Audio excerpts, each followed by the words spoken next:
بسم الله الرحمن الرحيم اهدنا الصراط المستقيم صراط الذين أنعمت عليهم غير المغضوب عليهم ولا الضالين اللهم رب اشرح لي صدري ويسر لي أمري واحلل عقدة من لساني يفقه قولي اللهم رب زدني علما اللهم إنا نسألك العفو والعافية والمعافاة الدائمة في الدين والدنيا والآخرة اللهم ربنا آتنا في الدنيا حسنة وفي الآخرة حسنة وقنا عذاب النار اللهم أشغل جوارحنا بطاعتك وقلوبنا بمعرفتك وأشغلنا طول حياتنا في ليلنا ونهارنا وألحقنا بالذين تقدموا من الصالحين وارزقنا ما رزقتهم وكلنا كما كنت لهم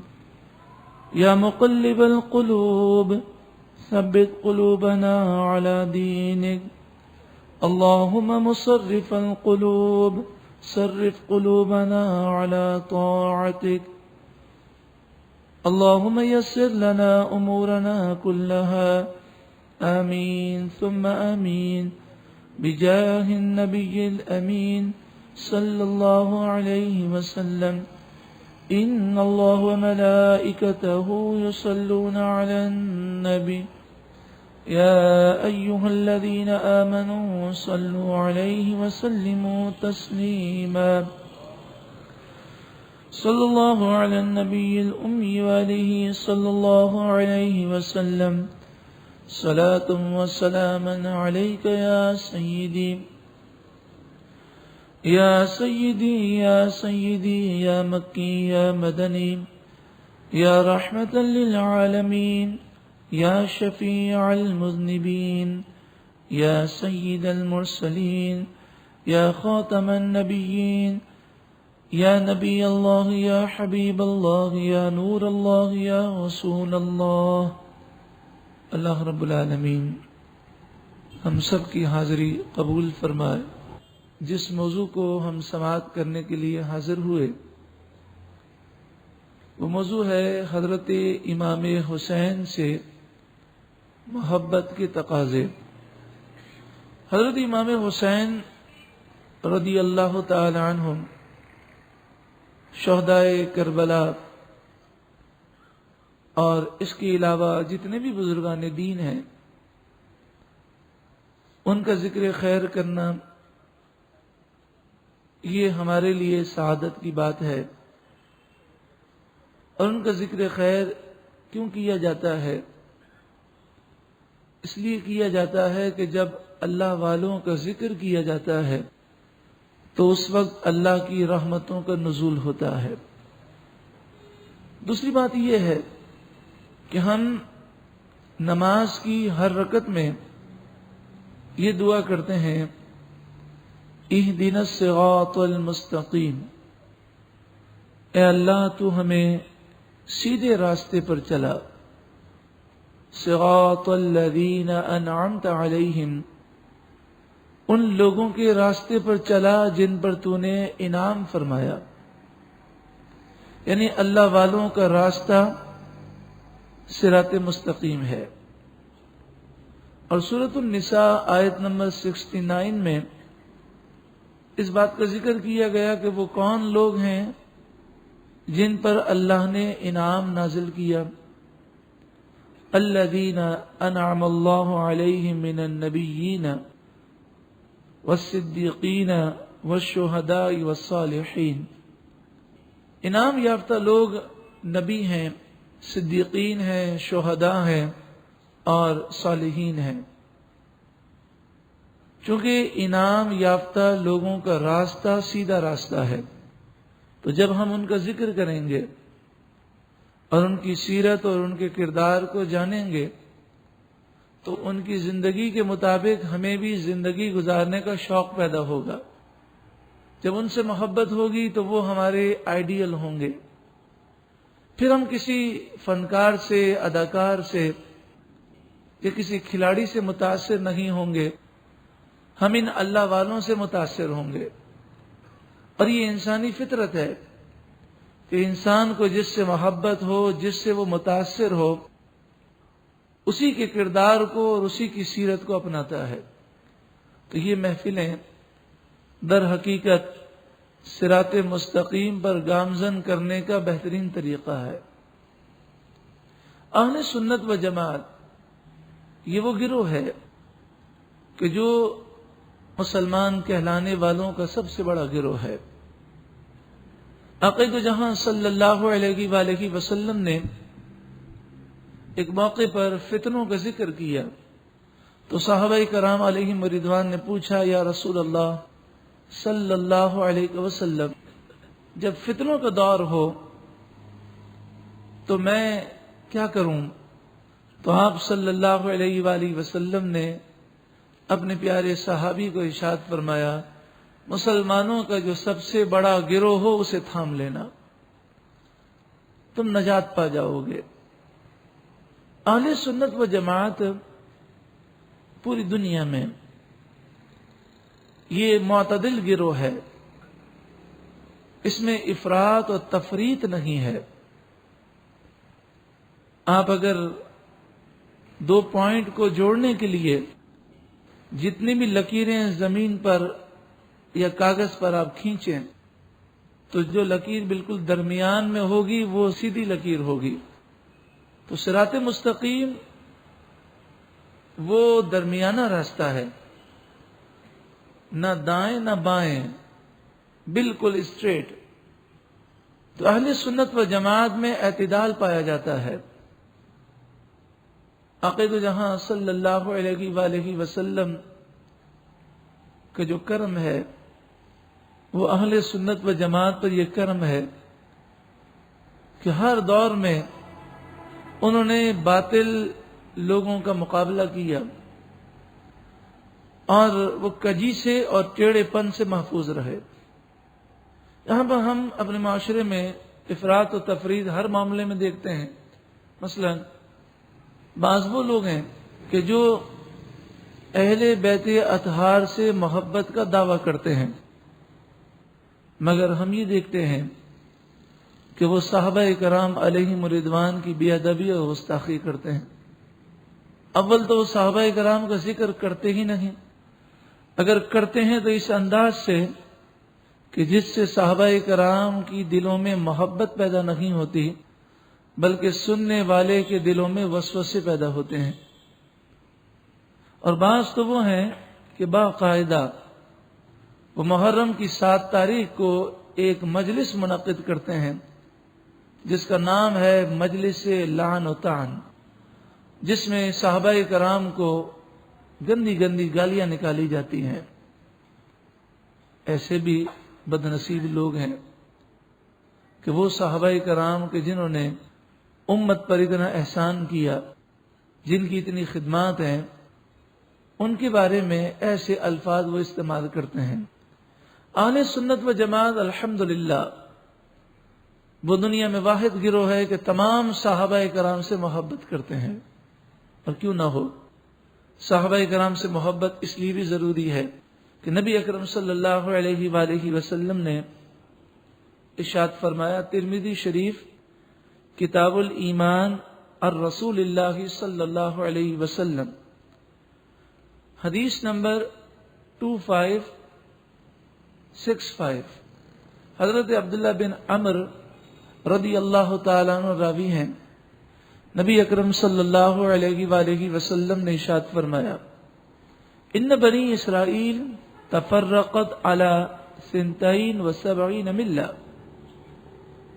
بے شک بنی اسرائیل میں 72 فرقے ہوئے. وتفترق امتی علی 73 ملہ، اور میری امت میں 73 فرقے ہوں گے. کلہم فی النار الا ملۃ واحدہ، ایک گروہ کے علاوہ سب جہنمی ہوں گے۔ میرے آقا صلی اللہ علیہ وآلہ وسلم نے فرمایا کہ مجھے ماننے والے وہ قرب قیامت میں 73 فرقوں میں تقسیم ہو جائیں گے۔ اور یہ کہنا کہ جناب سبھی صحیح ہیں، یہ بات تو رسول اللہ کے فرمان کے خلاف ہے۔ آپ نے یہ نہیں فرمایا کہ یہ 73 فرقے سارے ہی صحیح ہوں گے، بلکہ فرمایا کلہم فی النار الا ملۃ واحدہ، ایک ہی گروہ جنت میں جائے گا، باقی 72 جہنمی ہیں۔ قالوا من ہی یا رسول اللہ، عرض کی یا رسول اللہ وہ جنتی گروہ کون سا ہے؟ قال ما انا علیہ واصحابی، وہ گروہ وہ ہوگا کہ جو میرے اور میرے صحابہ کرام کے نقش قدم پر ہوگا۔ تو اگر کوئی صحابہ کرام کو نعوذ باللہ من ذالک برا کہتا ہو، مانتا ہی نہ ہو، تو وہ ناجی گروہ کیسے ہو سکتا ہے؟ وہ نجات پانے والا کیسے ہو سکتا ہے؟ اس لیے کہ رسول اللہ نے نجات پانے والے گروہ کا جب ذکر کیا تو فرمایا وہ میرے اور میرے صحابہ کے نقش قدم پر ہوں گے۔ صحابہ کرام علیہم رضوان نبی اکرم صلی اللہ علیہ وآلہ وسلم کی تعظیم کرتے، آپ کے ایک ایک تبرک کو حاصل کرنے کے لیے جان کی بازی لگا دیتے۔ حضور کی محبت تمام محبتوں پر غالب ہوتی۔ رسول اللہ کی شان میں ادنا سی بھی بے ادبی صحابہ کرام برداشت نہ کر سکتے۔ یہ ہے وہ صحابہ کرام کا طریقہ جو الحمدللہ اہل سنت و جماعت میں پایا جاتا ہے۔ اصحابی کا نجوم، فرمایا میرے صحابہ ستاروں کی مانند ہیں۔ فَبِأَيِّهِمْ اقْتَدَيْتُمْ اِهْتَدَيْتُمْ، ان میں سے تم جس کی بھی پیروی کرو گے ہدایت پا جاؤ گے۔ اور ترمذی شریف میں ہے نبی اکرم صلی اللہ علیہ وآلہ وسلم نے ارشاد فرمایا اللہ میری امت کے جس شخص سے بھلائی کا ارادہ فرماتا ہے تو اس کے دل میں صحابہ کی محبت ڈال دیتا ہے۔ مشہور بزرگ حضرت سہل بن عبداللہ تستری فرماتے ہیں وہ شخص ایمان ہی نہ لایا جس نے آپ کے اصحاب کی تعظیم نہ کی۔ جو رسول اللہ کے صحابہ کرام کی تعظیم نہ کرے وہ ایمان والا ہی نہیں۔ میں یہاں پر آپ بھائیوں اور بہنوں سے اتنا ضرور عرض کروں گا کہ صحابہ کرام اللہ کے مقبول بندے ہیں۔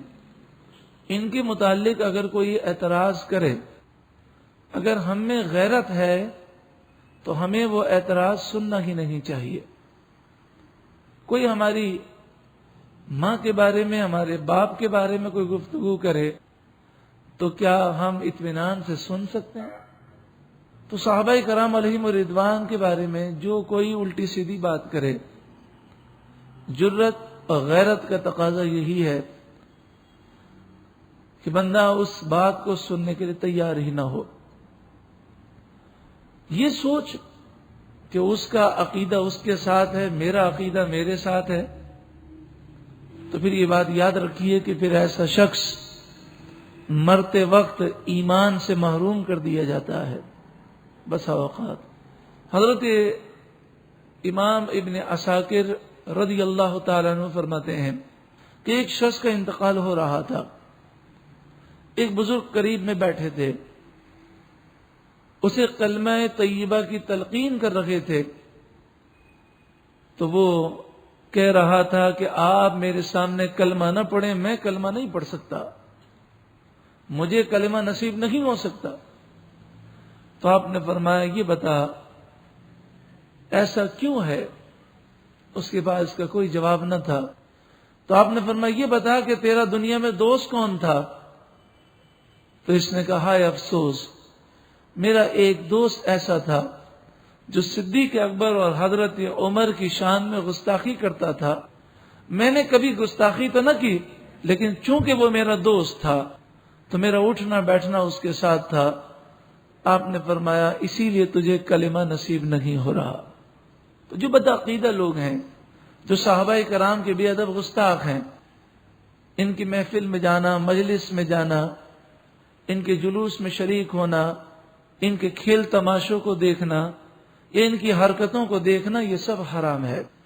اعلی حضرت امام اہل سنت امام احمد رضا علیہ الرحمہ نے فتاوی رضویہ شریف، احکام شریعت اور دیگر کئی کتابوں میں یہ لکھا کہ ماتم کرنا حرام ہے، محرم کے 10 دنوں میں کالے کپڑے پہننا حرام ہے، تعزیہ دیکھنا حرام، اسے چندہ دینا حرام، اس پر منت چڑھانا حرام، اسے بنانا حرام، اس کے جلوس میں شریک ہونا حرام، اسی طرح کالے کالے علم لگانا۔ اعلی حضرت امام اہل سنت امام احمد رضا علیہ الرحمہ نے ان تمام چیزوں کو حرام قرار دیا، اور صرف اعلی حضرت ہی نہیں، کئی اور علماء اہل سنت ہیں جن کے فتاوے کتابوں میں موجود ہیں۔ تو اہل سنت و جماعت کا ان کاموں سے کوئی تعلق نہیں ہے۔ سورہ حدید آیت نمبر 10۔ اس آیت کا ترجمہ پیش کرنے سے پہلے میں عرض کر دوں کہ بعض لوگ ہمارے سامنے آتے ہیں اور وہ یہ کہتے ہیں کہ دیکھو فلاں صحابی نے یہ کہا، فلاں جنگ میں یہ ہوا تھا، جنگ جمل میں یہ ہوا، جنگ صفین میں یہ ہوا، حضرت امیر معاویہ نے اس موقع پر یہ فرمایا تھا، حضرت علی نے یہ فرمایا تھا، حضرت عائشہ نے یہ فرمایا۔ پھر وہ ان باتوں کو پیش کر کے سوال کرتے ہیں، اعتراض کرتے ہیں۔ تو سورہ حدید آیت نمبر 10 میں ایک قرآن نے ہمیں نظریہ دیا۔ وہ نظریہ یہ ہے، لا یستوی منکم من انفق من قبل الفتح وقاتل اولئک اعظم درجة من الذین انفقوا من بعد وقاتلوا۔ فتح مکہ سے پہلے جن لوگوں نے اللہ کی راہ میں جہاد کیا، اور فتح مکہ سے پہلے جن لوگوں نے اللہ کی راہ میں مال خرچ کیا، اور فتح مکہ کے بعد جن لوگوں نے جہاد کیا اور اللہ کی راہ میں مال خرچ کیا، دونوں صحابہ کرام کی یہ گروہ آپس میں درجات میں برابر نہیں۔ فتح مکہ سے پہلے جو ایمان لائے اور اللہ کی راہ میں انہوں نے جہاد کیا، انہیں اللہ نے بلند درجہ عطا فرمایا، لیکن فتح مکہ سے پہلے ایمان لانے والے ہوں یا فتح مکہ کے بعد ایمان لانے والے ہوں، تمام صحابہ کرام کے متعلق فرمایا وَكُلًّا وَعَدَ اللَّهُ الْحُسْنَى، اور اللہ نے تمام سے حسنہ کا وعدہ فرما لیا۔ جب اللہ تعالیٰ نے تمام صحابہ کرام سے حسنہ یعنی جنت، حسنہ یعنی بھلائی کا وعدہ فرما لیا، اور آگے یہ فرمایا واللہ بما تعملون خبیر، اللہ تعالیٰ باخبر ہے جو تم کام کرو گے۔ تو سیدھا سا جواب یہ ہے کہ اللہ تبارک و تعالی ہر بات کو جانتا ہے اور ہمیشہ سے جانتا ہے۔ تو صحابہ کرام جو انہوں نے کیا اور جو وہ کرنے والے تھے، اللہ تبارک و تعالی پہلے ہی سے جانتا ہے۔ تو جب اللہ تعالیٰ نے ان سے حسنہ جنت کا وعدہ فرما لیا، تو میں اور آپ کون ہوتے ہیں اس پر تبصرہ کرنے والے اور ان کے افعال پر ڈسکس کرنے والے یا بحث کرنے والے؟ سورۃ الانبیاء آیت نمبر 101 سے لے کر 103 تک یہ بتایا گیا کہ اللہ جس سے حسنہ کا وعدہ فرما لے اس پر پھر کیا کرم ہوتا ہے۔ پھر اس بات کو ذہن میں رکھیں، تمام صحابہ کرام سے کس کا وعدہ کیا گیا؟ حسنہ کا، اور جس سے حسنہ کا وعدہ ہو جائے اس پر کیا کرم ہوتا ہے؟ ان الذین سبقت لهم منا الحسنى اولئک عنہا مبعدون، بے شک جن سے ہم نے حسنہ کا وعدہ کر لیا وہ لوگ ہمیشہ جہنم سے دور رکھے جائیں گے۔ لا يسمعون حسیسها، وہ جہنم کی ہلکی سی آواز بھی نہ سنیں گے۔ وَهُمْ فِي مَشْتَهَتْ أَنفُسُهُمْ خَالِدُونَ، اور وہ جنت میں جن نعمتوں کو چاہیں گے وہ نعمتیں ہمیشہ پائیں گے۔ لا يحزنهم الفزع الاکبر، قیامت کی ہولناکی انہیں گھبراہٹ میں مبتلا نہ کرے گی. وَتَتَلَقَّاهُمُ الْمَلَائِكَةُ اور فرشتے ان سے ملاقات کریں گے اور انہیں خوشخبری سنائیں گے. تو یہ صحابہ کرام کی شان قرآن کی دونوں آیتوں سے ثابت ہوئی. تفسیر خزائن العرفان میں ہے کہ حضرت علی سورۃ الانبیاء کی اس آیت کے متعلق فرماتے ہیں کہ اللہ تعالیٰ نے تمام صحابہ کرام سے مجھ سے، اور پھر آپ نے صحابہ کرام کے نام لیے، ابو بکر، عمر، عثمان اور دیگر صحابہ کرام کے نام لے لے کر حضرت علی نے فرمایا اللہ تعالیٰ نے ہم سب سے حسنہ کا وعدہ فرما لیا اور انشاءاللہ ہم سب جنت میں اکٹھے ہوں گے. اہل سنت و جماعت کا اجماعی عقیدہ ہے الصحابۃ کلہم عدول لا نذکرہم الا بخیر. تمام صحابہ عادل ہیں، قابل احترام ہیں. ہم صحابہ کرام کا ذکر صرف خیر کے ساتھ کریں گے. کوئی ایسی گفتگو یا کوئی ایسا انداز اختیار کرنے کی اجازت نہیں کہ جس سے کسی بھی صحابی کی بے ادبی ہو. حضرت امام ابن عساکر حضرت علی سے روایت کرتے ہیں نبی اکرم صلی اللہ علیہ وآلہ وسلم نے ارشاد فرمایا تکون لاصحابی ذلۃ یغفرها اللہ لهم لسابقتهم معیہ. اگر میرے کسی صحابی سے لغزش بھی ہو جائے تو میری صحبت کی وجہ سے اللہ انہیں معاف فرما دے گا. ثم یأتی قوم بعدهم یکبهم اللہ علی مناخرهم فی النار. لیکن پھر صحابہ کرام کے بعد کچھ لوگ ایسے پیدا ہوں گے جو صحابہ کرام پر اعتراض کریں گے، اللہ انہیں اوندھے منہ جہنم میں ڈال دے گا. بخاری و مسلم میں ہے قال رسول اللہ صلی اللہ علیہ وسلم لا تسبوا اصحابی، میرے صحابہ کرام کو برا نہ کہو.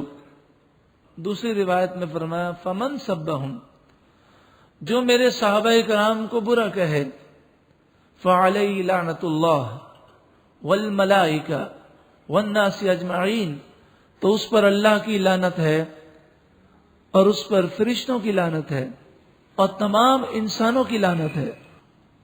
لا يقبل اللہ منہ صرفا ولا عدلا، جو میرے صحابہ کو برا کہے گا اللہ نہ اس کا فرض قبول کرے گا اور نہ ہی نفل قبول فرمائے گا. مشکات شریف صفحہ نمبر 554 پر ہے اذا رأیتم الذین یسبون اصحابی، جب تم ان لوگوں کو دیکھو جو میرے صحابہ کرام کو برا کہتے ہیں فقولوا لعنت اللہ علی شرکم، تمہارے شر پر اللہ کی لعنت ہو. یہ کہو ان سے، یعنی جو صحابہ کرام کے بے ادب ہیں انہیں دیکھ کر کہو تمہارے شر پر اللہ کی لعنت ہو. اذا ذکر اصحابی فامسکوا، جب میرے اصحاب کا ذکر کیا جائے تو صرف بھلائی کا ذکر کرو اور کوئی ایسی بات نہ کرو جس سے ان کی بے ادبی ہو. اور ترمذی شریف میں ہے اللہ اللہ فی اصحابی، اے ایمان والوں میرے صحابہ کرام کے بارے میں اللہ سے ڈرو، اللہ سے ڈرو. لا تتخذوہم عرضا من بعدی، تم میرے بعد میرے صحابہ کرام کو نشانہ نہ بنانا. فمن احبہم فبحبی، جس نے میرے صحابہ کرام سے محبت کی اس نے در حقیقت مجھ سے محبت کی. فبحبی احبہم، تو یہ محبت میری محبت کی وجہ سے ہے. ومن ابغضہم فببغضی ابغضہم، اور جس نے میرے صحابہ کرام میں سے کسی سے بھی نفرت رکھی اس نے در حقیقت مجھ سے نفرت رکھی اور مجھ سے بغض کیا. بعض لوگ ضعیف روایات یا مردود باطل موضوع من گھڑت روایات اور باتیں پیش کر کر کے صحابہ کرام کی توہین اور بے ادبی کرتے ہیں اور تعصب یہ قائم کرنے کی کوشش کرتے ہیں کہ صحابہ بڑے ظالم تھے، انہوں نے اہل بیت اطہار پر بڑا ظلم کیا، نعوذ باللہ من ذالک، اور یہ آپس میں لڑتے رہے. صحابہ کرام کی جتنی بھی جنگیں ہوئیں وہ صرف اور صرف دشمنوں کی سازش تھی اور غلط فہمی کا وہ نتیجہ تھا۔ یہ بات یاد رکھیں کہ جو تاریخی روایت ہمارے سامنے پیش کی جاتی ہے اور اس سے صحابہ کرام کی بے ادبی سامنے آتی ہے تو وہ روایات ضعیف ہوتی ہیں، مردود، باطل، موضوع اور من گھڑت روایات ہوتی ہیں۔ اب سوچیں کہ قرآن تو یہ فرماتا ہے، سورہ فتح آیت نمبر 29، 26واں پارہ، محمد الرسول اللہ، محمد صلی اللہ علیہ وسلم اللہ کے رسول ہیں، والذین معہ اشداء علی الکفار، اور جو رسول اللہ کے صحابہ ہیں وہ کافروں پر شدید ہیں، کافروں پر سخت ہیں، رحماء بینہم، اور آپس میں بہت زیادہ ہمدرد ہیں۔ تو قرآن تو یہ کہے صحابہ رحم کرنے والے ہیں، ہمدرد ہیں، اور کوئی جھوٹی روایت پیش کر کے یہ ثابت کرنے کی کوشش کرے کہ صحابہ ظالم تھے، تو بتائیے قرآن کی بات مانیں گے یا ہم جھوٹی روایت کو مانیں گے؟ اس روایت کو اٹھا کر دیوار پر ماریں گے ہم کہ جو قرآن کی نص سے ٹکرا رہی ہے۔ حضرت امیر معاویہ رضی اللہ تعالیٰ عنہ یہ بھی صحابی ہیں، حضرت ابو سفیان یہ بھی صحابی ہیں، یہ سچے دل سے ایمان لے آئے، اور حضرت امیر معاویہ کی والدہ حضرت ہندہ یہ بھی صحابیاں ہیں اور سچے دل سے ایمان لے آئیں۔ جو ان تینوں کی یا ان تینوں میں سے کسی کی یا اس کے علاوہ کسی بھی صحابی کی بے ادبی کرے اس کا اہل سنت و جماعت سے کوئی تعلق نہیں۔ اعلی حضرت امام اہل سنت امام احمد رضا علیہ رحمہ نے فتاوی رضویہ شریف جو قدیم ہے اس کی 9ویں جلد میں یہ بات لکھی ہے کہ جو کسی صحابی کی بے ادبی کرے، چاہے وہ حضرت امیر معاویہ کی کرے، چاہے حضرت ابو سفیان کی کرے، چاہے وہ حضرت وحشی کی کرے، چاہے وہ حضرت ہندہ کی کرے، تو آپ نے فرمایا اس کا سنیت سے کوئی تعلق نہیں، چاہے وہ سنی ہونے کا دعویٰ کرے وہ اہل سنت و جماعت سے خارج ہے۔ کیونکہ حضرت امیر معاویہ کی تو یہ شان ہے کہ ترمذی شریف مشکات صفحہ نمبر 579 پر ہے، اللہم اجعلہ ہادیا مہدیا واہد بہ الناس۔ رسول اللہ نے دعا کی، اے اللہ امیر معاویہ کو ہدایت دینے والا بنا، ہدایت یافتہ بنا، اور اے اللہ اسے وہ صلاحیت عطا فرما کہ اس کے ذریعے لوگوں کو ہدایت نصیب ہو۔ بتائیے رسول اللہ جس کے لیے دعا کریں وہ کبھی گمراہ ہو سکتا ہے؟ کبھی وہ غلط کام کر سکتا ہے؟ یا تو رسول اللہ کی دعا پر کسی کو یقین نہ ہو۔ اگر رسول اللہ پر ایمان ہے تو اس روایت کو سننے کے بعد حضرت امیر معاویہ کے بارے میں اگر دل کے اندر کوئی ہلکا سا نقطہ بھی باقی ہے تو وہ نکل جانا چاہیے۔ حضرت امام اہل سنت امام احمد رضا علیہ رحمہ فتاوی رضویہ شریف 9ویں جلد جو قدیم ہے صفحہ نمبر 62 پر لکھتے ہیں کہ علامہ شہاب خفاجی علیہ رحمہ نے نسیم الریاض جو شفا شریف کی شرح ہے اس میں لکھا، وَمَن يَكُونُ يَطْعَنُ فِي مُعَاوِيَةَ فَذَاكَ كَلْبٌ مِّن كِلَابِ الْحَاوِيَةِ۔ حضرت امام اہل سنت امام احمد رضا علامہ شہاب خفاجی کے حوالے سے لکھتے ہیں کہ وہ فرماتے ہیں کہ جو حضرت امیر معاویہ پر اعتراض کرے، تانا دے، ان کا ذکر برائی کے ساتھ کرے، فَذَاكَ كَلْبٌ مِّن كِلَابِ الْحَاوِيَةِ، وہ جہنم کے کتوں میں سے ایک کتا ہے۔ اعلی حضرت نے اسے جہنمی کتا قرار دیا۔ تو اہل سنت و جماعت کو یہ اعزاز حاصل ہے کہ وہ صحابہ کرام سے بھی محبت کرتے ہیں اور اہل بیت اطہار سے بھی محبت کرتے ہیں۔ لیکن جو صحابہ کرام کے بھی ادب ہیں، اور وہ یہ دعویٰ کرتے ہیں کہ ہمیں اہل بیت سے محبت ہے، افسوس کے ساتھ حقیقت یہ ہے کہ انہیں اہل بیت سے بھی محبت نہیں، کیونکہ اہل بیت کے کسی فرد کو اہل بیت میں سے نہ ماننا اور کسی کو ماننا، یہ تو مکمل اہل بیت سے محبت نہ ہوئی۔ لیکن نبی اکرم صلی اللہ علیہ وآلہ وسلم کی 3 صاحبزادیاں اور بھی تو ہیں، تو حضرت فاطمہ الزہرا کا ذکر کرنا، خاتون جنت کو ماننا، اور ام کلثوم، حضرت رقیہ اور حضرت زینب کا انکار کرنا، ایسا شخص اہل بیت سے محبت کرنے والا نہیں ہو سکتا۔ حضرت علی کے گھر میں رسول اللہ کی صاحبزادی خاتون جنت ہیں، اس لیے حضرت علی جب اہل بیت سے ہیں تو حضرت عثمان غنی بھی تو اہل بیت سے ہیں، کہ حضرت عثمان غنی کی تو یہ شان ہے کہ رسول اللہ صلی اللہ علیہ وآلہ وسلم نے ایک بیٹی کا نکاح کیا، حضرت رقیہ، ان کا وصال ہو گیا تو اپنی دوسری بیٹی کا آپ نے نکاح کیا، حضرت ام کلثوم کا، ان کا بھی وصال ہو گیا تو آپ نے حضرت عثمان غنی کے متعلق فرمایا اگر میری 40 بیٹیاں ہوتی، اور دوسری روایت میں ہے اگر میری 100 بیٹیاں ہوتی اور ایک کا انتقال ہو جاتا تو میں دوسری کا نکاح کرتا، یہاں تک کہ 100 کی 100 بیٹیوں کا نکاح عثمان غنی سے کر دیتا۔ پھر اس جملے پر غور کیجئے، حضرت علی کو اہل بیت اطہار میں مانا جاتا ہے، اور اس کی وجہ یہ بیان کی جاتی ہے کہ خاتون جنت ان کے گھر میں جلوہ افروز تھیں، تو یہ رشتہ رسول اللہ کا تھا، حضرت علی کا رشتہ رسول اللہ سے یہ والا تھا، تو پھر حضرت عثمان غنی کو بھی تو یہ فضیلت حاصل ہوئی، تو حضرت عثمان غنی کا ذکر اہل بیت میں کیوں نہیں کیا جاتا؟ پھر حضرت خدیجہ الکبریٰ کا ذکر کیا جائے کہ یہ ازواج مطہرات میں سے ہیں، اور بیوی جو ہے وہ گھر والی ہوتی ہے، اور جو گھر والی ہے وہ اہل بیت میں سے ہے، تو سوال یہ ہے کہ حضرت عائشہ بھی تو ازواج مطہرات میں سے ہیں، تو حضرت عائشہ کی توہین کرنے والا وہ اہل بیت سے محبت کرنے والا نہیں ہو سکتا۔ جتنی ازواج مطہرات ہیں سب اہل بیت میں ہیں۔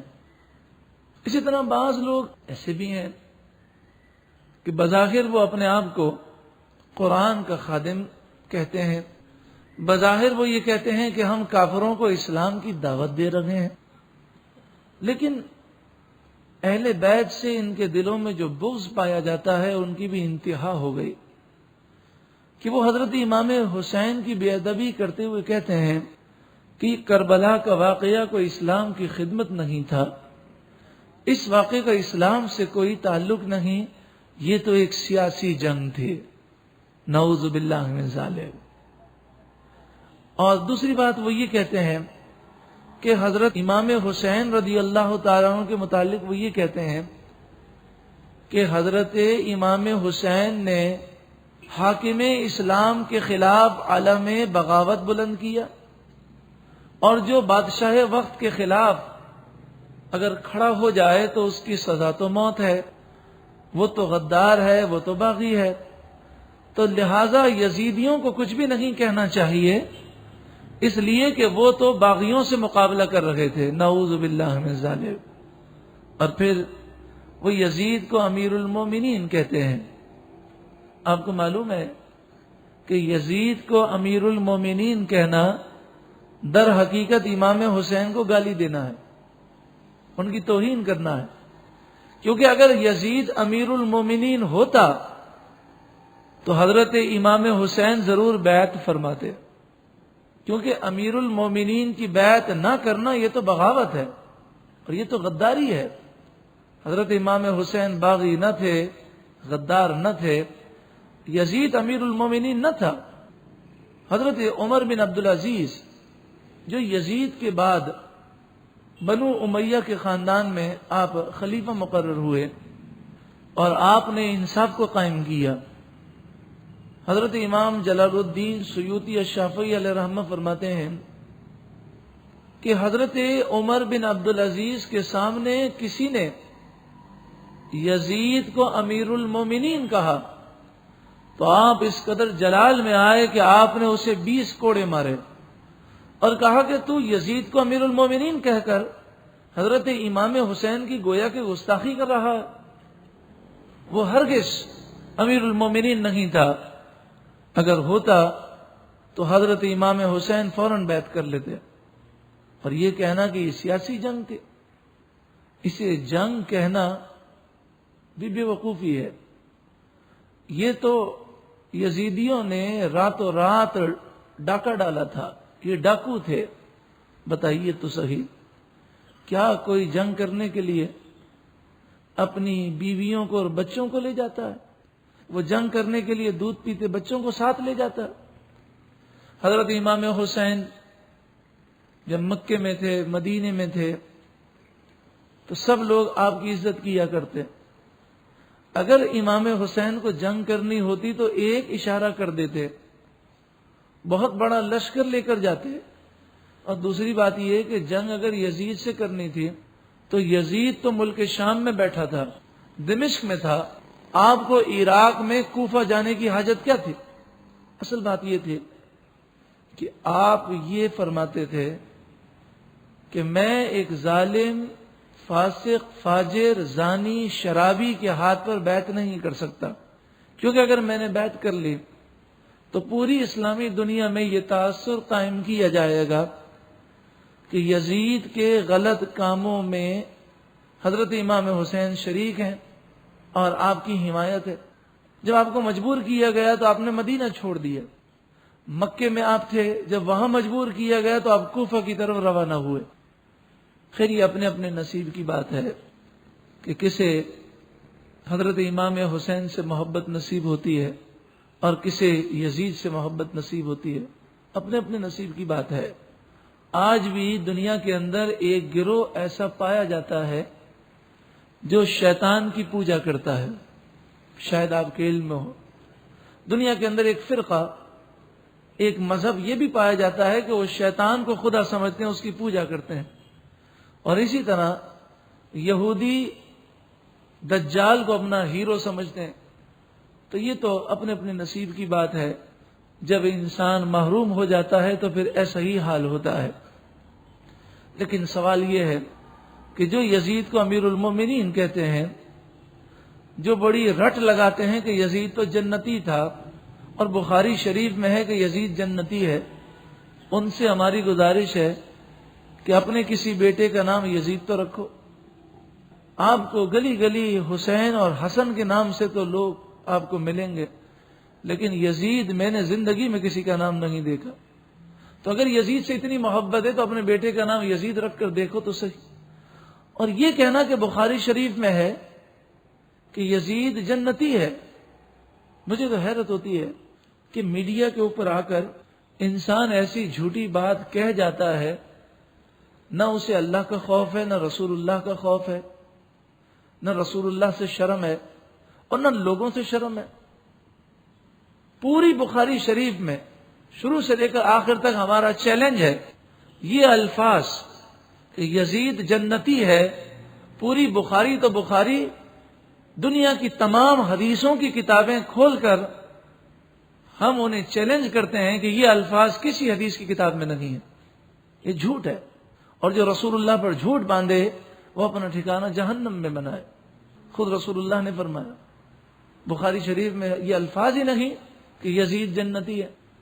ہاں یہ حدیث ضرور ہے کہ قسطنطنیہ پر جو پہلا لشکر اول جیشن، جو پہلا لشکر حملہ کرے گا اسے اللہ تعالیٰ بخش دے گا. لیکن اول جیشن کے الفاظ ہیں. اول جیشن کا مطلب یہ ہوتا ہے سب سے پہلا حملہ جو لشکر کرے گا. اور سب سے پہلا حملہ صدیق اکبر کے دور میں ہوا اور اس وقت یزید پیدا بھی نہیں ہوا تھا. تو یزید اول جیشن میں داخل ہی نہیں تھا. تو یہ حدیث اس کے بارے میں ہے ہی نہیں. اول جیشن، جو پہلا لشکر قسطنطنیہ پر حملہ کرے گا اسے بخش دیا جائے گا. تو پہلا لشکر صدیق اکبر کے دور پہ وہ حملہ آور ہوا اور اس وقت یزید کی پیدائش بھی نہیں ہوئی تھی. دوسری بات یہ ہے کہ جب حدیثوں میں کسی فرد کا نام نہ لیا جائے اور ایک عمومی فضیلت بیان کی جائے۔ اس سے مراد یہ ہوتی ہے کہ گناہ صغیرہ معاف ہو جائیں گے۔ اس سے مراد کیا ہوتی ہے؟ گناہ صغیرہ معاف ہو جائیں گے۔ جیسے جو شخص وضو کرتا ہے اور بسم اللہ الرحمن الرحیم پڑھ کر وضو شروع کرے تو اس کے سارے گناہ بخش دیے جاتے ہیں۔ کیا معنی؟ چور، ڈاکو، قاتل، حرام خور، رشوت خور، زانی، شرابی، بس وضو کر لے سارے گناہ معاف ہو گئے کیا؟ یہ مراد ہے؟ اس سے مراد ہے گناہ صغیرہ معاف ہوتے ہیں۔ نبی اکرم صلی اللہ علیہ وآلہ وسلم نے فرمایا جب دو مسلمان آپس میں ہاتھ ملاتے ہیں، مصافحہ کرتے ہیں، تو ہاتھ جدا ہونے سے پہلے دونوں کی بخشش کر دی جاتی ہے۔ تو کیا اس کا یہ مطلب ہے کہ بے گناہ لوگوں کو قتل کیا جائے؟ کوئی زنا کرے، شراب پیے، فسق و فجور کرے، مسجد نبوی شریف میں گھوڑے باندھ دے اور وہ گھوڑے لید اور وہ گوبر کرتے ہوں، خانہ کعبہ پر حملہ کیا جائے اور غلاف کعبہ جل جائے اور صرف وہ ہاتھ ملا لے اس کی بخشش ہو جائے، یہ مراد ہے؟ تو یزید نے تو یہ سارے کام کیے ہیں۔ بعض لوگ کہتے ہیں جی جناب یزید تو دمشق میں تھا، اس نے تھوڑی کیا ہے، یہ تو اس کے فوجیوں نے کیا ہے۔ تو یہ تو آپ بات جانتے ہیں کہ جس کے حکم سے فوجی کام کرتے ہیں تو حکم دینے والا بھی گناہ میں شریک ہوتا ہے۔ بعض لوگ کہتے ہیں جناب یزید کو بعد میں بڑا افسوس ہوا تھا، بڑا رویا تھا، تو یہ بات صحیح روایت سے ثابت نہیں ہے، اس لیے کہ اگر یزید کو افسوس ہوتا تو بتائیے قاتل کی سزا کیا ہے؟ قاتل کی سزا قتل ہے۔ تو یزید کیا کرتا کہ جتنے لوگوں نے حضرت امام حسین اور ان کے رفقا پر حملہ کیا انہیں وہ سر عام جو ہے انہیں قتل کرنے کا حکم دیتا، لیکن اس نے تو انہیں انعامات دیے، ان کے عہدوں میں ترقیاں دی۔ تو اگر اس سے افسوس ہوتا تو کبھی وہ ایسی حرکت نہ کرتا۔ ہاں یہ ضرور ہے کہ ایک روایت یہ ملتی ہے کہ یزید پہلے تو بڑا خوش ہوا، تو ایک وزیر اس کے پاس آیا اور اس کے کان میں اس نے کچھ بات کہی۔ اس وزیر کی بات سن کر پھر یزید لوگوں کے سامنے آیا اور پھوٹ پھوٹ کے رونے لگا۔ اس وزیر نے کان میں کیا بات کہی تھی؟ وزیر نے کہا تھا کہ سیاسی حالات بڑے خراب ہو چکے ہیں اور اگر تو نے خوشی کا اظہار کیا تو تیری حکومت کا تختہ پلٹ دیا جائے گا، لوگ بڑے مشتعل ہیں۔ تو اس نے جب یہ بات سنی تو سیاسی طور پر زیر کرنے کے لیے اور حالات کو درست کرنے کے لیے اس نے اس طرح کا ڈرامہ کیا، اور پاکستان کے رہنے والوں کو سیاسی طور پر ایسے ڈراموں کا بہت زیادہ علم ہے، خود ہی قتل کرتے ہیں اور خود ہی پھر افسوس کا اظہار بھی ہوتا ہے۔ یہ تو ہمارے ملک میں بلکہ پوری دنیا میں یہ عام ہے۔ عقید جہاں صلی اللہ علیہ وآلہ وسلم کو حضرت امام حسین سے کتنا پیار ہے کہ حضرت امام حسین کی آپ نے خصوصی طور پر تربیت فرمائی، اور یہ تربیت کا اثر تھا کہ حضرت امام حسین ایسے شہید ہیں کہ شاید دنیا کے اندر ہمیں ایسا شہید وہ نظر نہ آئے، بلکہ حقیقت یہ ہے کہ ایسا شہید زمین و آسمان نے کبھی نہیں دیکھا کہ جس کا رشتہ نبی سے اتنا قریبی ہو اور نبی صلی اللہ علیہ وآلہ وسلم کی پیارے نوا سے، اور پھر اللہ کی راہ میں انہوں نے اپنا سب کچھ قربان کیا۔ جان کتنی پیاری چیز ہے، تو جان کی قربانی، اولاد کی قربانی، بھائیوں کی قربانیاں، بھتیجوں بھانجوں کی قربانیاں، پھر وطن سے دوری، بھوک اور پیاس، پھر اس کے بعد سامنے ظالم درندے ہیں کہ جو عورتوں کا کوئی ادب نہیں کرتے، اپنی شہادت کے بعد عورتوں کی فکر، پھر چند چھوٹے چھوٹے بچے باقی ہیں ان کی فکر، اس کے بعد ان ظالموں نے یہ سب کچھ کرنے کے بعد اتنا ظلم کیا کہ عمر بن سعد کہنے لگا ہے کوئی جو اپنے گھوڑوں سے شہیدوں کی لاشوں کو روندے؟ تو پھر بدبخت وہ اپنے گھوڑے لاشوں کے اوپر سے گزارنے لگے اور اپنے گھوڑوں سے ان میتوں کی بے حرمتی کرنے لگے. شہید کو تو کوئی تکلیف نہیں ہوتی، ایسا ظلم کرنے والے خود ہی اپنا نقصان کرتے ہیں، کیونکہ رسول اللہ صلی اللہ علیہ وسلم نے فرمایا الشہید لا یجد علم القتل الا کما یجد احدکم علم القرص. جس طرح تمہیں چونٹی کے کاٹنے سے تکلیف ہوتی ہے، شہید کو اتنی ہی تکلیف ہوتی ہے. اور ایک روایت میں فرمایا اتنی بھی تکلیف نہیں ہوتی. فرمایا جب کوئی جنت میں جائے گا تو دوبارہ واپس آنے کی تمنا نہیں کرے گا الا الشہید. ہاں، شہید جنت میں جا کر تمنا کرے گا یتمنا ان یرجع الی الدنیا فیقتل 10 مرات. وہ اس طرح تمنا کرے گا کہ کاش مجھے دوبارہ جنت سے نکال کر دنیا میں بھیج دیا جائے، اور اے اللہ پھر مجھے توفیق دے کہ میں تیری راہ میں ٹکڑے ٹکڑے ہو جاؤں. 10 مرات، 10 مرتبہ ایسا ہو، کیونکہ جب تیری راہ میں میرے جسم کے ٹکڑے ٹکڑے کیے گئے تو اس میں جو میں نے لذت پائی وہ لذت مجھے جنت میں بھی نہ ملے. تو یہ دیکھنے والے کو محسوس ہوتا ہے کہ اتنی تکلیفیں دی جا رہی ہیں، مگر شہید کو کوئی تکلیف محسوس نہیں ہوتی. حضرت امام حسین رضی اللہ تعالیٰ عنہ سے ہمیں جو محبت ہے، یہ محبت اس لیے بھی ہے کہ میرے آقا نے ہمیں محبت کا درس دیا.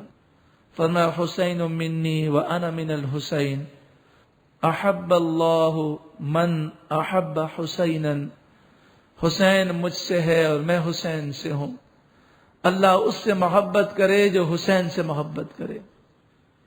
اللہم انی احبہ فاحبہ. اے اللہ میں حسین سے محبت کرتا ہوں، تو بھی اس سے محبت کر. واحب من یحبہ، اور اے اللہ تو اس سے محبت فرما جو حسین سے محبت کرے. حضرت امام حسین رضی اللہ تعالیٰ عنہ سے محبت کے تقاضے کیا ہیں؟ دیکھیں، محبت تو الحمدللہ ہمیں ہے اور اس میں کوئی شک نہیں، لیکن اس محبت پر غفلت اور نادانی کے پردے ہیں. ہماری مثال اس بچے کی طرح ہے کہ جو 7 یا 9 سال کا بچہ ہے، اپنے ماں باپ سے بڑی محبت کرتا ہے، بڑی محبت ہے اسے، لیکن نادانی ایسی ہے کہ ماں باپ کا کہنا نہیں مانتا. تو یہ ہم نہیں کہہ سکتے کہ چونکہ یہ ماں باپ کا کہنا نہیں مانتا لہذا اسے محبت نہیں. محبت تو ہے مگر نادان ہے. اگر وہ اس محبت کو سمجھ جاتا تو ماں باپ کا دل نہ دکھاتا، انہیں رنجیدہ نہ کرتا. اے امام حسین سے محبت کرنے والوں، حضرت امام حسین سے محبت کیا تقاضا کر رہی ہے؟ بتائیے، امام حسین کو کیا کمی تھی؟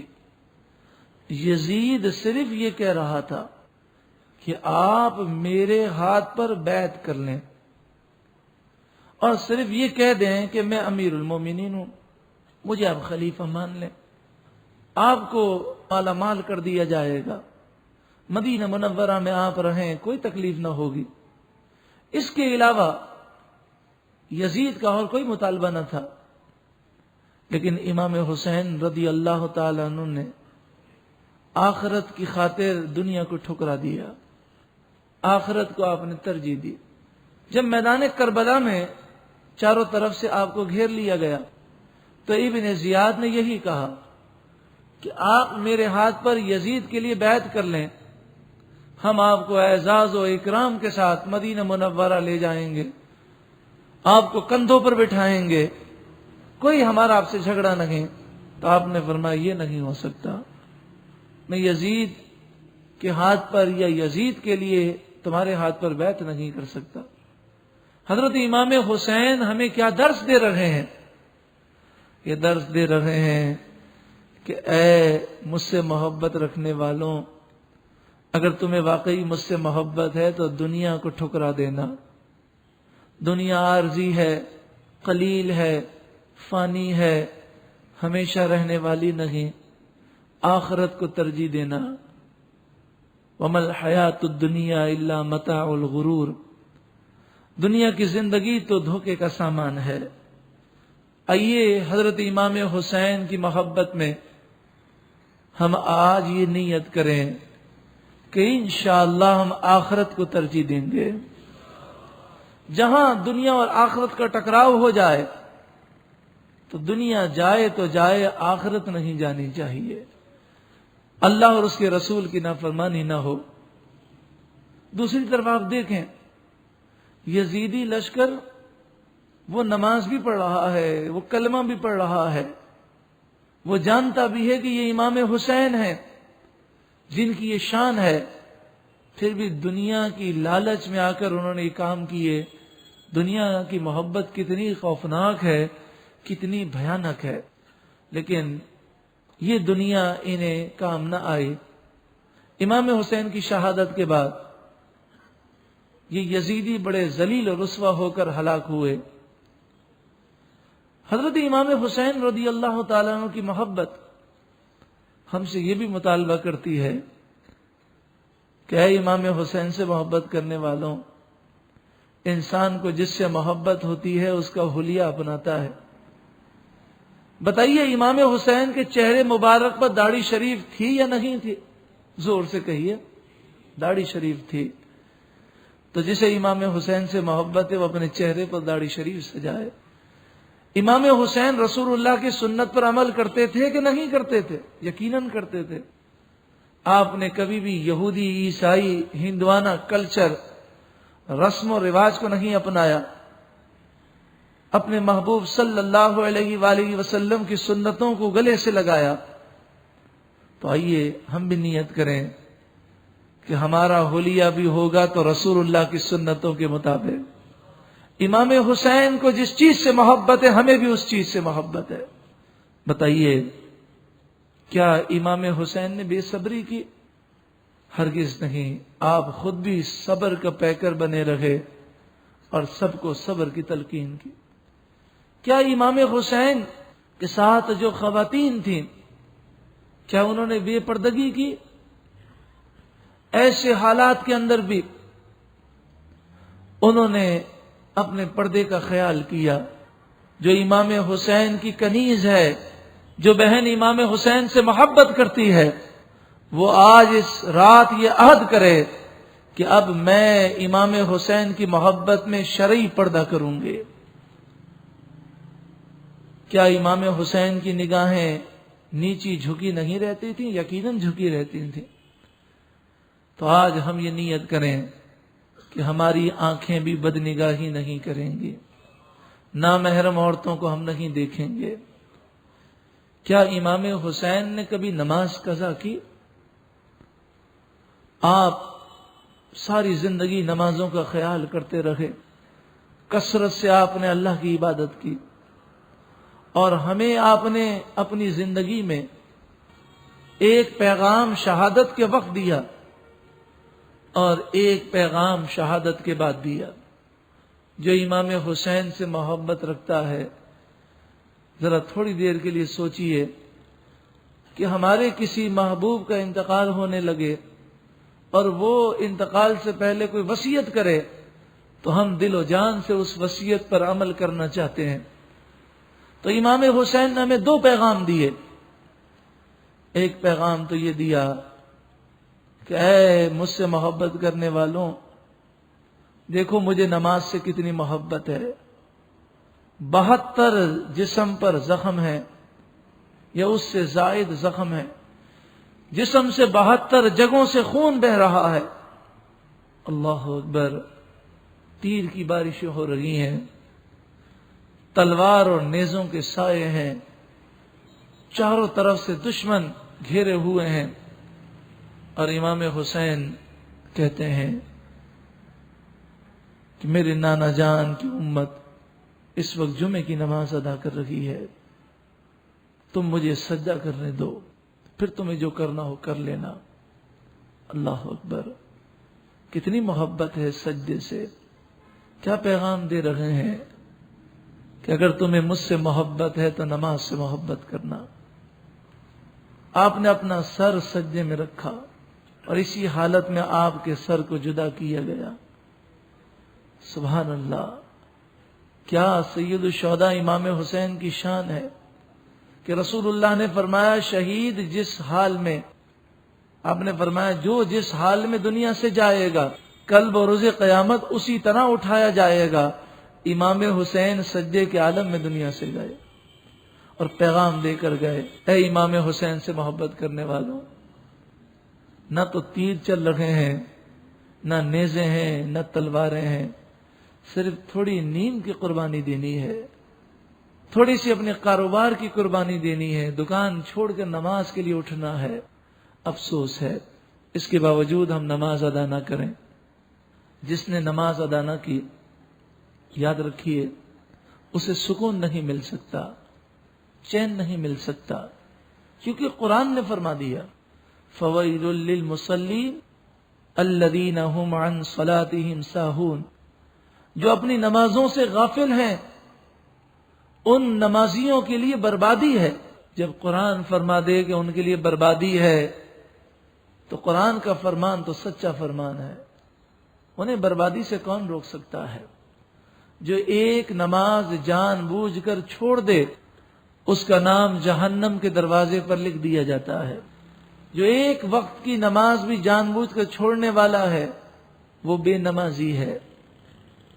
جہنم میں بے نمازی کو ایسے سانپ ڈنک ماریں گے کہ جن کی موٹائی اونٹ کی گردن کی طرح ہوگی، لمبائی 1 مہینے کی مسافت ہوگی، اور جب ایک دفعہ وہ ڈسے گا تو 70 سال تک اس کا زہر جوش مارے گا۔ ایسے خچر کی مانند بچھو ہوں گے، جیسے خچر بڑے بڑے، اور زہر اتنا خوفناک ہوگا کہ ایک دفعہ وہ ڈنک مارے گا تو 1000 برس تک زہر جوش مارتا رہے گا، ہڈیوں سے گوشت جھڑ جائے گا، پیپ بہنے لگے گی اور تمام جہنمی اس پر لعنت کریں گے۔ من تہاون عن الصلاۃ، رسول اللہ نے فرمایا جو نماز کے معاملے میں سستی کرے اللہ اس پر 15 عذاب مسلط فرمائے گا۔ دنیا کے اندر یہ ہوگا تنزع البرکۃ من عمرہ، اس کی عمر سے برکت ختم ہو جائے گی، چہرے کا نور ختم ہو جائے گا، نیک اعمال قبول نہ ہوں گے، لا يرفع له دعاء الى السماء، اس کی کوئی دعا قبول نہ ہوگی، لیس له حق فی دعاء الصالحین، جو نماز میں سستی کرنے کا عادی ہے، نیک لوگ اگر اس کے لیے دعا کریں گے تو نیک لوگوں کی دعائیں بھی اس کے حق میں قبول نہ ہوں گے۔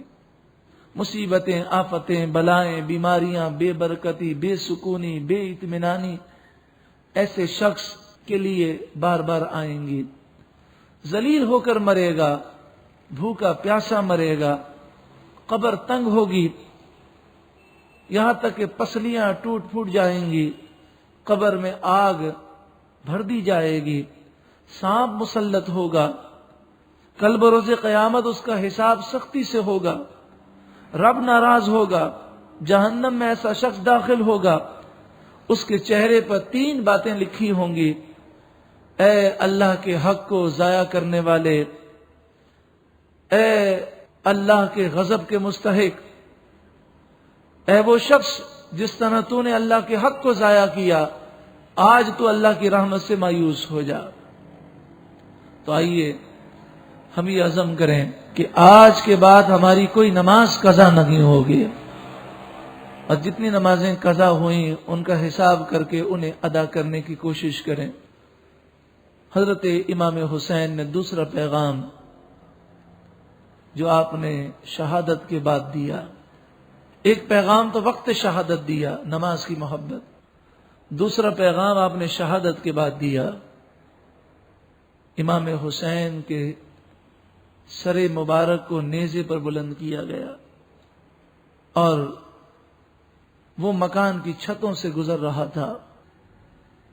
صحابی رسول جن کی عمر 80 یا 90 سال تھی انتہائی بیمار، علیل، ضعیف تھے، لیکن جب انہیں اس بات کی خبر ہوئی بستر سے اٹھا نہیں جاتا تھا، مگر روتے ہوئے چھت پر وہ گئے، زار و قطار رونے لگے کہ امام حسین کا سر مبارک ان کی چھت کے قریب سے گزرا۔ اللہ نے پردے ہٹا دیے اور وہ دیکھتے ہیں کہ امام حسین کا سر مبارک جو جسم سے جدا ہے اس سے قرآن پڑھنے کی آواز آ رہی ہے۔ امام حسین نے شہادت کے بعد دوسرا یہ پیغام دیا کہ مجھ سے اگر محبت ہے تو قرآن سے محبت کرنا۔ ساری زندگی میں نے قرآن سے محبت کی اور شہادت کے بعد بھی میرے سر مبارک سے قرآن کی آوازیں آ رہی تھیں۔